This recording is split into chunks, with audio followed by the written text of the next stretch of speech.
तो गाइस कैसे हो आप लोग। तो रेनेगाड इमॉर्टल के नेक्स्ट इन नोवेल के एपिसोड नंबर 332 में आपका स्वागत है। तो चलिए शुरू करते हैं।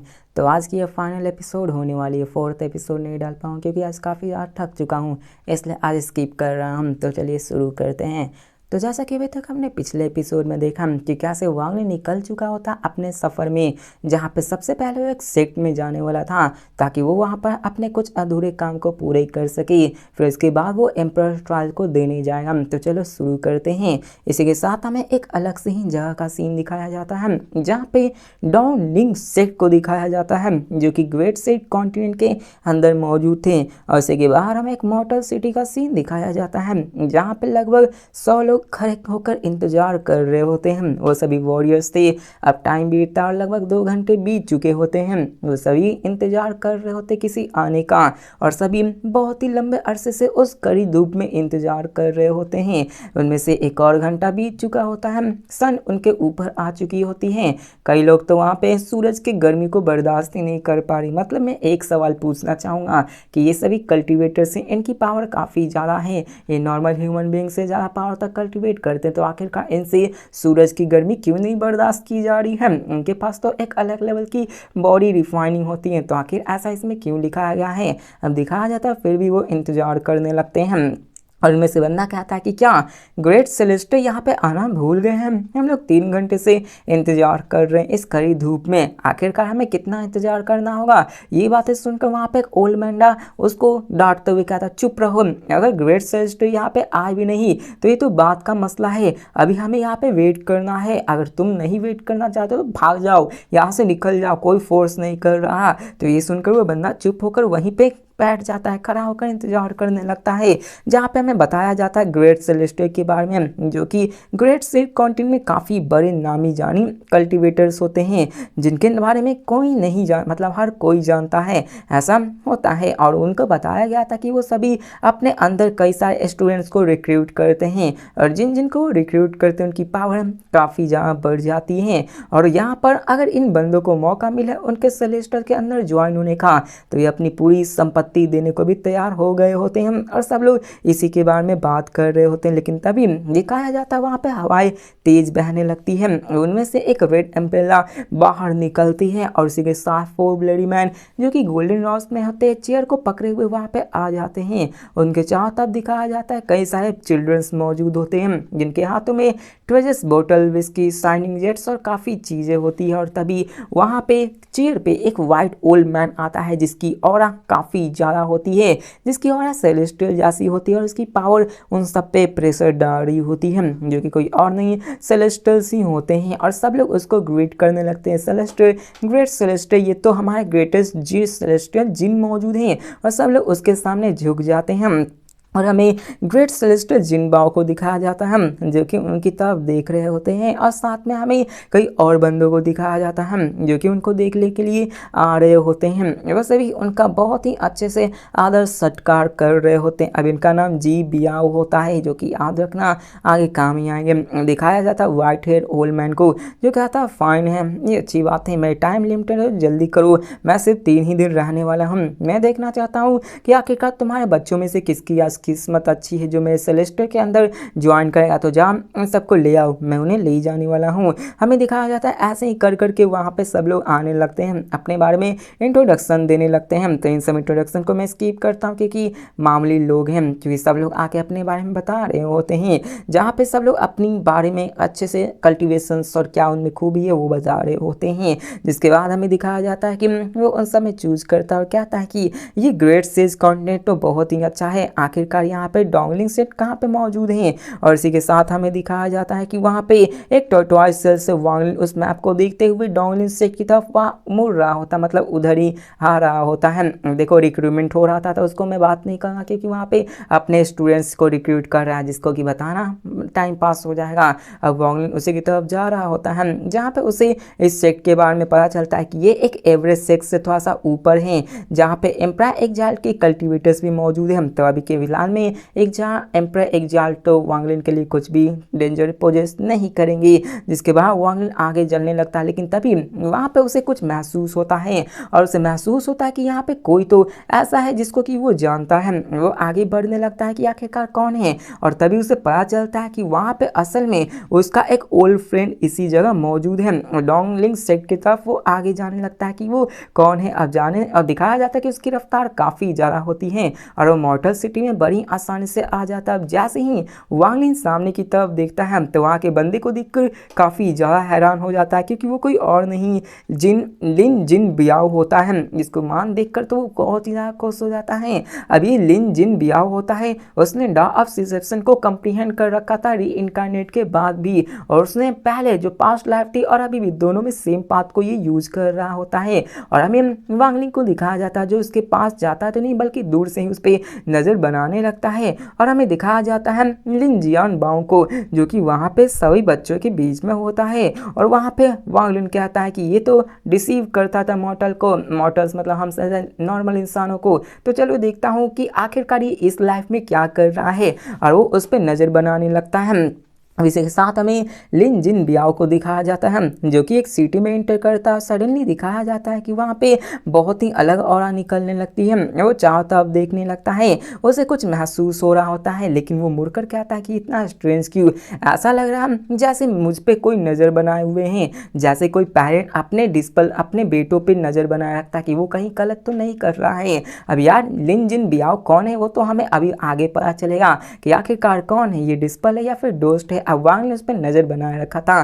3 दिन पास हो जाते हैं और इन 3 दिनों में उसने कई सारे बच्चों को रिक्रूट किया होता है, उन सबको लिए होता है। उसमें टोटल 3 बॉय और 2 गर्ल्स होते हैं, जिनमें से सबसे ओल्डेस्ट 13 और यंगेस्ट 8 के होते हैं, और वो उन सबको लेकर वहाँ से निकल पड़ता है। अब इन 3 दिनों में वांगलिन पूरी तरह से उस पर नज़र बनाए रखा था और कहता है कि आखिरकार ये इन बच्चों के साथ क्या करना चाहता है, क्या ये इन सबको कुछ करना चाहता है, क्योंकि उन बच्चों के पास बहुत ही कम टैलेंट होता है। और वो कंफ्यूज था कि आखिरकार वो इन बच्चों का करना क्या चाहता है। और वो कहता है कि अगर इसके कुछ बुरे ख्याल हुए तो मैं इसको छोड़ने वाला नहीं। जिसके बाद वो उसका पीछा करने लगता है, जबकि वाणी की कल्टीवेशन उससे काफ़ी ज़्यादा ऊपर होती तो वो उसको डायरेक्ट भी नहीं कर सकता था। 7 दिन बीत जाते हैं और वो एक अलग ही माउंटेन रेंज पे पहुंचते हैं, जहाँ पे लिन जियानबाओ एक चेयर पे रुकता है। वहाँ पे अपने फॉलोअर्स की तरफ देखता है और सबसे कहता है तुम यहाँ पे मेरे इंतजार में रुकना। अब दिखाया जाता है कि वो 4 मैन और अपने चिल्ड्रंस को लेकर वहाँ से निकल पड़ता है। वो अपने 5 बच्चों को लेकर वहाँ से गायब हो जाता है। वांगलिन उसका पीछा कर रहा होता है और वो चले जाते हैं एक रिमोट वैली में, जहाँ पर बहुत ही कम बंदे थे, मतलब कोई था ही नहीं, और उसमें बहुत ही फ्यू केव्स थे, जहाँ पे लिन जियानबाओ उन 5 बच्चों को लेकर वहाँ बैठ जाता है और उनकी तरफ देख कर कहता है इतने भी बुरे नहीं हो तुम लोग, चलो यहाँ पे मैं तुम्हें बताना चाहता हूँ जो मैंने तुम्हारे पेरेंट्स के सामने नहीं बताया है। तुम्हारी टैलेंट बहुत ही बुरी है, यहाँ पे तुम कल्टीवेट करने के लिए बेयरली क्वालिफाई किए जाओगे, और मैंने यहाँ पे तुम्हें लाया है ताकि तुम्हारा दिल बहुत ही स्ट्रांग है। और वो कहता है कि तुम सबको मैं कल्टीवेट कराऊंगा। अब यहाँ पे हमें दिखाया जाता है 5 बच्चों को जो कि चुपचाप इन बातों को सुन रहा होता है। वांगलिन भी इन सब का इंतजार कर रहा होता है कि आखिरकार वो क्या करना चाहता है। और वो कहता है कि इसने कोई फ्रॉड तो नहीं की है। और वहाँ पे वो सारी चीज़ें वो कंटिन्यू करते हुए वो बच्चे से कहता है कि मैं फ्रॉड हूँ। तो ये जानकर वो बच्चे और वांगलिन भी शौक हो जाता है। जिसके बाद वो कहता है कि मैं एक कॉन मैन हूँ जो कि मैंने तुम सबसे प्यारों से मतलब पैंट से झूठ बोला है और तुम सबको यहाँ लाया हूँ। अब ये देखकर वो बच्चे भी हैरान हो जाते हैं। जिसके बाद वो आगे कहता है लेकिन मैं तुम सबको ग्रेट सेज सेक्ट में अंदर जाने के लिए अलाउ कर सकता हूँ, लेकिन इसके लिए मुझे तुम्हारे डिसीजन का ज़रूरत होगा। पहले तुम्हारी टैलेंट इतनी अच्छी नहीं है कि तुम उन सेक्ट के द्वारा बनाए गए टेस्ट में पास हो सकते हो, इसलिए मैं यहाँ पे तुम्हें एक एडमिट कराना चाहता हूँ उन डिस्पर्स के अंदर। यहाँ पे मैं तुम सबको डेवलप करके वहाँ पे भेजूंगा और मेरी नॉलेज के अनुसार वहाँ पे तुमको वो जरा सा भी एक्सेप्ट नहीं करेंगे। वांगलिन भी इन सबको देख रहा होता है, वो भी कहता है हाँ इन सब बच्चों के पास इतनी टैलेंट नहीं है कि वो उन सेक्ट के अंदर जा सकता है। जिसके बाद वो कहता है कि लेकिन फिर भी मैं तुम सबको फेक करके वहाँ पे तुम्हें तुम्हारे पावर्स को बढ़ाकर उस समय तक दिखाकर उसके अंदर ज्वाइन करा सकता हूँ। मतलब ये हुआ कि वहाँ पर उससे वो बच्चों को एक ऐसी पिल या फिर क्या सा तो कुछ खिला देगा जिससे कि उसकी टेम्पररी में स्ट्रेंथ काफ़ी ज़्यादा बढ़ जाएगी और वो किसी जीनियस से कम नहीं लेंगी। जिसके बाद वो सेक्ट में ज्वाइन हो सकते हैं। वो कहता है सेक्ट सेट में ज्वाइन तो हो जाओगी, लेकिन उसके बाद तुम्हारे ऊपर है कि तुम कितनी मेहनत करते हो। अगर पकड़े भी गए तो तुम्हें ज़्यादा कुछ नहीं, वहाँ से निकाल दिया जाएगा, तुम्हें मारा नहीं जाएगा। यहाँ पे उन बच्चों से पूछता है कि आखिरकार तुम क्या चाहते हो, तुम सजेस्ट, तुम ही सबसे मैं पूछता हूँ क्या तुम ये करना चाहोगे या फिर नहीं। वांग लिंग ये जानकर काफ़ी ज़्यादा खुश हो जाता है, लेकिन वो ये जानता था कि वो क्या पैसे पहले अपनी लाइफ में, पास्ट लाइफ में कैसे डिसीव किया करता था, कैसे लोगों को बुद्धू बनाया करता था। दिखाया जाता 5 चिल्ड्रंस में, जिनमें से 3 बच्चे डर चुके होते हैं और वो वापस जाने का फैसला करते, लेकिन एक गर्ल और एक बॉय वहाँ पे अपने एक्सप्रेशन को डिटरमाइन करते कि मैं तो जाना चाहता हूँ। गर्ल के पास ऑर्डिनरी टैलेंट होता है, लेकिन बॉयज़ के पास अच्छा टैलेंट होता है। और लिन जिनबा उन दोनों की तरफ देखता है, कहता है ठीक है ऐसा ही। जिसके बाद वो 3 बच्चों को वापस भेज देता है और वांग लिन उस पर नज़र बनाया होता है, उसने उसके मेमोरीज को इरेज करके वापस भेजा होता है ताकि किसी को पता न चले। वांग लिन सबको देख रहा होता है, जिसके बाद हमें दिखाया जाता है कि वो अपने पास से एक हर्ब को निकालता है जो कि हीलिंग हर्ब होता है, जिसकी वाइटलिटी काफ़ी होती है, और उन बच्चों को खिला देता है, जिसके कारण उन सबकी कल्टीवेशन बढ़ जाती है। और वांग लिन भी कहता है कि ये तो बहुत ही सरप्राइजिंग बात है कि ये लिन बिन जियाओ ऐसा कर रहा है। वहाँ पे उसी की तरफ फिर से नज़र बनाए रखता है और कहता है कि अच्छी बात है। जिसके बाद वो वहाँ पे उन सबको कल्टीवेशन कराने के लिए बैठा देता है, जिसके बाद वो वहाँ से निकल पड़ता है और वो अपने माउंटेन से आगे बढ़ने लगता है और कहता है कि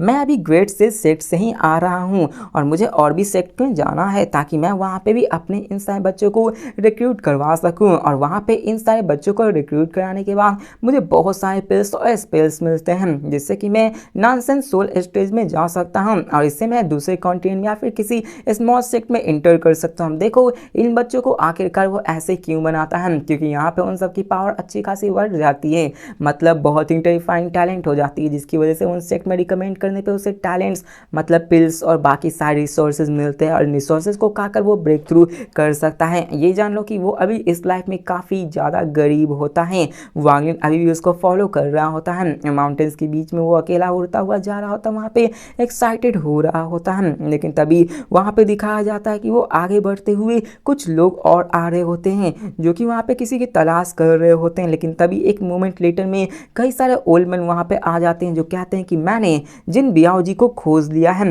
वो यहाँ से सिर्फ 1000 किलोमीटर दूरी है। जिसके बाद वो उसको पकड़ने के लिए निकल पड़ते हैं और हमें बताया जाता है कि लिन बिन जियाओ जो कि अकेले जा रहा था, जहाँ पे वांग लिंग भी जा रहा होता है, लेकिन असल में इतने सारे कांड करने के बाद सेक्ट वालों को पता चल गया था कि लिन बिन जियाओ ने क्या किया है। इसी कारण कुछ सेक्ट के बंदे उसे खोजने की तलाश कर रहे थे और अभी ऐसा ही हो रहा था, कुछ सेक्ट के बंदे उसे खोज रहे होते हैं। जिसके बाद हमें दिखाया जाता है वांग लिंग को, जिसको पता चल जाता है कि वहाँ पे कोई बंदे आ रहे हैं, लेकिन वो अभी के फिलहाल उस लिन बिन जियाओ की मदद नहीं करता और कहता है कि इसने तो बुरे काम किए तो इसको सीखा सबक मिलने दो। जिसके बाद हमें दिखाया जाता है कि वो चारों बंदे वहाँ पे आ जाते हैं, लिन बिन जियाओ को घेर लेते हैं। अब ये देखकर लिन बिन जियाओ के एक्सप्रेशन काफ़ी ज़्यादा चेंज हो जाते हैं, वो जान जाता है कि कुछ ना कुछ तो गलत है। वो भाग भी नहीं सकता क्योंकि सामने वाले बंदे की कल्टीवेशन काफ़ी ज़्यादा है और वो उनकी तरफ देखने लगता है और झुकते हुए कहता है फोर्स सीनियर, मैं ये जानना चाहता हूँ कि आखिरकार आपने इस जूनियर का पाथ क्यों ब्लॉक किया है। और इस समय वो काफ़ी ज़्यादा काल्म होता है, मतलब कुछ भी अपने डर को नहीं दिखा रहा होता। अब ये देखकर वो बंदे कहते हैं इसको पकड़ लो और सभी चल पड़ते हैं लिन बिन जियाओ को पकड़ने के लिए। अब ये देखकर लिन बिन जियाओ जरा सा भी हड़बड़ाता नहीं बल्कि स्माइल करता है, लेकिन वो अंदर से काफ़ी ज़्यादा डरा होता है। और यहाँ पे वो कहता है एरोगेंट होकर कि एरोगेंट, तुम यहाँ पे मुझसे कुछ करने से पहले यहाँ पे तुम बताओ आखिरकार मैंने क्या किया है। अब यहाँ पे वो बहुत ही काम था, ये देखकर तो वो बंदे भी हैरान हो गए थे कि कहीं उन्होंने गलत बंदे को तो नहीं पकड़ने आ गए हैं। और वो आगे कहता है कि तुम जैसे छोटे मोटे सेक्ट के बंदे मुझे कैप्चर करने की हिम्मत की, अगर मेरे मास्टर को पता चल गया कि तुमने मुझे इंजर्ड किया तो तुम्हारे पूरे के पूरे सेक्ट को डिस्ट्रॉय कर सकते हैं। और वो जरा सा भी डर नहीं दिखा रहा होता। ये वांग लिंग उसके नाटक को बड़ी दूर से देख रहा होता है। वो कहता है कि पकड़े जाने के बाद भी वो अभी भी ऐसा कर रहा है। आधे घंटे ऐसे ही बीत जाते हैं, वहाँ पे अभी भी वो डिसाइड कर रहे थे कि क्या करना चाहिए। लिन बिन जियाओ मानो अभी अंदर से डर से कांपने लगते हैं, लेकिन बाहर से पूरी तरह से अपने आप को शांत करके दिखा रहा होता है। और ओल्ड मैन को दिखाया जाता है जो कहता है कि तुमने हमारे क्लाउड सेट के साथ धोखेबाजी की है। तो वो कहता है कि क्या मैंने चीट किया है तो क्या हुआ, तुम जैसे छोटे मोटे सेट की इतनी हिम्मत जो मुझे कैप्चर करने आए, तुम्हारी हिम्मत तो काफ़ी ज़्यादा बढ़ गई है। तो ये सुनकर तो ओल्ड मैन भी हैरान हो जाता है कि ये बंदा क्या कह रहा है। और जिसके बाद वो कहता है कि अगर मैं यहाँ पे इंजर ना होता तो अगर मैं यहाँ पे इंजर हो गया तो मैं मास्टर यहाँ पे जल्द आके तुम्हारे पूरे के पूरे छोटे मोटे क्लाउड स्काउट सेट को तबाह कर देंगे। अब ये जुनकर वो बंदा हंसते हुए कहता कि ओह तो तुम्हारा मास्टर कौन है? तो ये जुनकर वो कहते हैं कि वो grand empire Gemini follower empire एग्जाल गियू है। तो ये जानकर वो कहता है कि इतना मजाक क्यों कर रहे हो, आखिरकार तुम उसके सर्वेंट होते तो तुम हमारे साथ ऐसा क्यों करते, और तुम अभी सिर्फ कोर फॉर्मेशन के कल्टीवेटर थोड़े ना होते। लेकिन ये सुनकर वो कहता है कि ये असल में मेरी डाउ डिसेप्शन की डोमेन है, मेरी अभी कल्टीवेशन लेवल ओपन नहीं है। और वो कहता है कि सच में तुम्हें लगता है कि मेरी कल्टीवेशन कोर फॉर्मेशन की है? जिसके बाद दिखाया जाता है कि एक मोमेंट में एक टेरिफाइंग पावर रिलीज होने लगती है जो कि उसने छिपा कर रखी होती है। वायलिन सारी चीज़ों को देख रहा होता है और मुस्कुरा रहा होता है क्योंकि ये उसके पास लाइफ के ही जैसे होता है। तो इसी के साथ हमारा ये वीडियो खत्म होता है। तो मिलते हैं नेक्स्ट वीडियो में, देखते हैं कि आगे क्या जर्नी होने वाला है। तब तक के लिए बाय।